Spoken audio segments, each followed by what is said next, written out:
তবে যে কোনো গানের মাত্র প্রথম লাইনের পরেরটার পারি না। এবং আমার বিশ্বাস যে আমার মতো এখানে অসংখ্য গায়ক আছেন এরকম, যারা প্রত্যেক গানের 2-1 লাইন বলতে পারেন, এর বেশি পারেন না। সবাইকে গান গাইতে হবে না, সবাইকে স্টেজে পারফর্ম করতে হবে না, কিন্তু মানুষের মনোজগতে তুফান সৃষ্টি করার জন্য কাউকে না কাউকে এই পারফরমেন্স করতে হবে।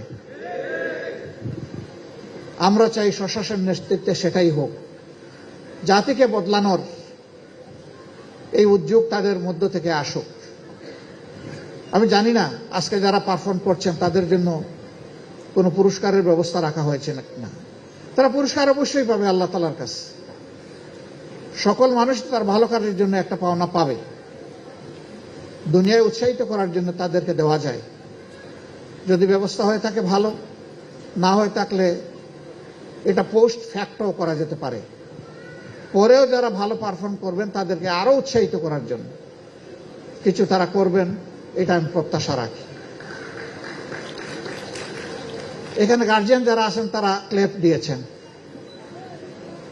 এর মধ্যে বোঝা যাচ্ছে যে সবাই চান যে আমাদের মেধার আরো বিকাশ হোক। হবে ইনশাল্লাহ, আজ হোক কাল হোক বাংলাদেশ বদলাবে ইনশাল্লাহ। সমাজের সব জায়গায় কান পাতলে শোনা যায় লিল্লাহি তাকবীর, ইনকালাব ইনকালাব, যা 2 বছর 2.5 বছর আগে শোনা যেত না। এ সমাজ বদলে যাচ্ছে, এই সমাজ বদলে যাবে ইনশাআল্লাহ। সেই বদলটা হোক আল্লাহ তাআলার সন্তোষের আলোকে, তাহলেই দেশে শান্তি নেমে আসবে। মানুষ মানুষ হিসাবে সম্মানের সাথে মাথা উঁচু করে পরিচয় দিবে, আমি একজন বাংলাদেশী। আমরা সেই গর্বের বাংলাদেশ সবাই মিলে গড়ব।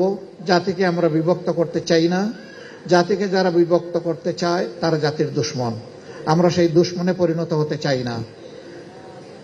আমাদের ভিন্ন মত থাকবে, ভিন্ন রাজনীতি থাকবে, কিন্তু জাতীয় স্বার্থের জায়গায় আমরা একটা জায়গায় দাঁড়িয়ে বলবো আমরা এক, আমরা ঐক্যবদ্ধ। যদি এই আওয়াজ আমরা মজবুত করতে পারি, 24-এ ফ্যাসিবাদ এবং আধিপত্যবাদ সাময়িকভাবে বাংলাদেশ থেকে বিদায় নিয়েছে, এইটাকে চিরতরে বিদায়ের ব্যবস্থা করব ইনশাআল্লাহ। আমরা প্রিয় জাতিকে, দেশকে ভালোবাসি। এ দেশ আমাদের দেশ। প্রিয় দেশকে আমরা এগিয়ে নিয়ে যাব। প্রিয় দেশ এগিয়ে যাক। সকলের প্রত্যাশার বাংলাদেশ আগামীতে গোলাপ ফুলের মতো ফুটে উঠুক।